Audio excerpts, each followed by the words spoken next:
Hello.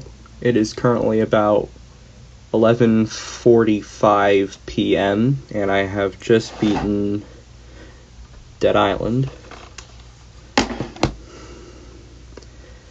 This is certainly one of the games I have ever played. I have never played any of the Dying Light games, and I know Techland, or employees from Techland, that I think made another company, and then they made the Dying Light games. So I've never played any of those. From what I've played on Dead Island, it's a perfectly fine game. I'll give it that. When the game is not trying to load any of the graphics, any of the textures, it looks pretty fine. It looks pretty fine. Minus some character models. Those look a little fucky.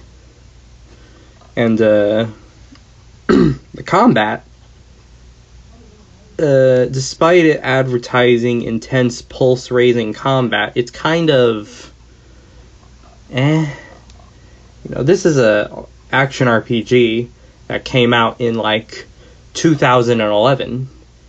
They couldn't add like a decent parry system, or even a parry system at all. Maybe they did, but I haven't found it yet in the game.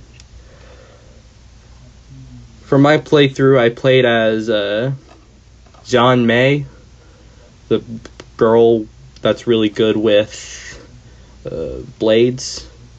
So I probably just picked a very mediocre character. The enemies, those were very, very interesting. The enemy AI always seems to be either dumb as rocks or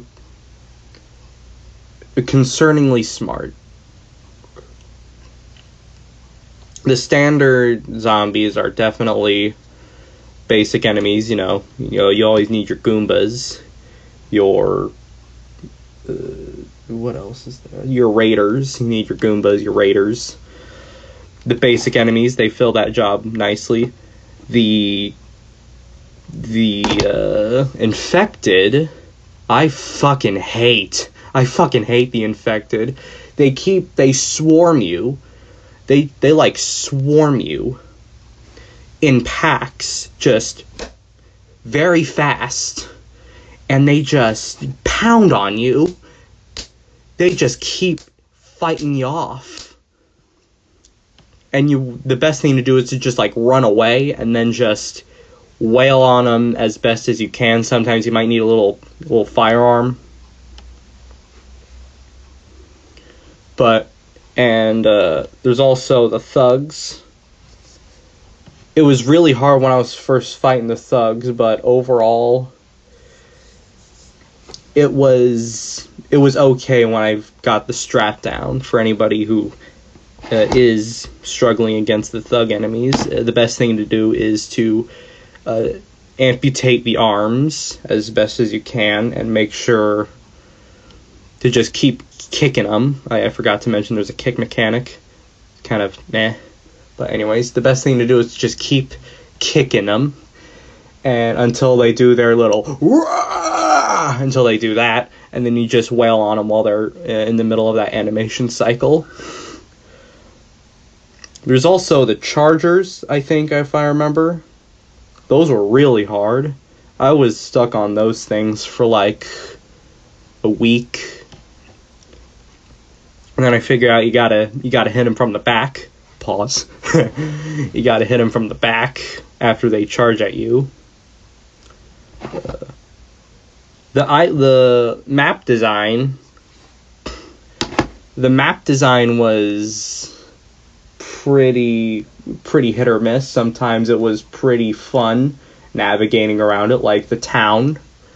It was the closest experience I think I have gotten so far to a Dying Light experience. Although parkouring is pretty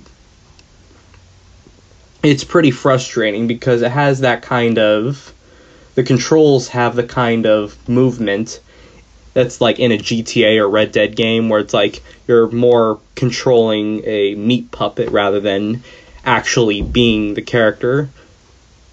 And for some reason there's like no climb, even though many enemies, they can climb onto objects like dumpsters, but you can't. You just sort of have to awkwardly run and then jump onto it. And that's very interesting. Another thing to mention is the story. All games, especially during this time, had stories. But the story in this one was very, very dumb in a fun way. I don't know if I should like it more for the dumb story or like it less.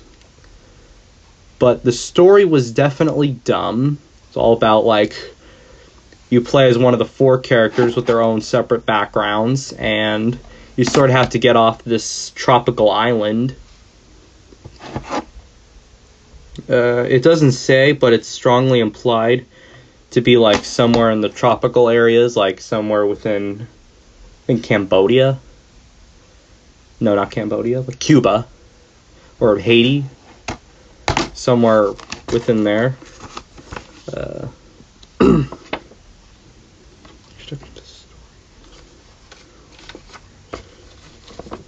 Papua New Guinea, off the coast of Papua New Guinea. And you sort of have to just make it out of that island, but on the way, you have to help a bunch of people. There was this one girl who gets kidnapped by, like, bandits. You have to save her, and then from then on she becomes like your pack mule. On the way, you have to deal with a scientist, because apparently he might have the cure to this zombie outbreak, which is in a prison. You have to go through a bunch of areas, like a prison. No, the prison is the last area. You have to go through a laboratory. You have to go through a tribal island, and you have to just do a bunch of adventures. You meet this one tribal woman. I forgot her name, but she's kind of... All of the characters just have the kind of personality of a wet sock. You know, very, very plain oatmeal, very tap water personalities. And for the final level, you have to traverse through a prison.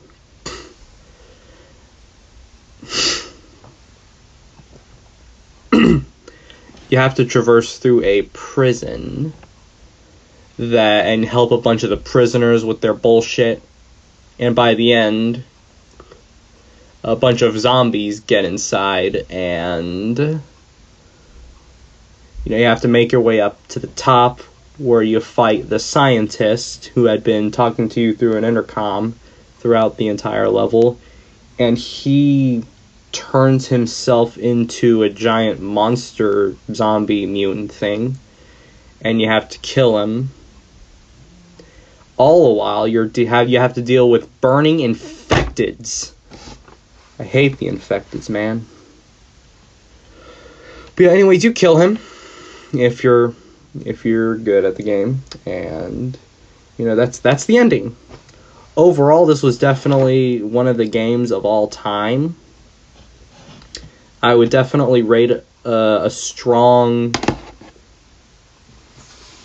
4.5 to 5 out of 10. But that's just my opinion.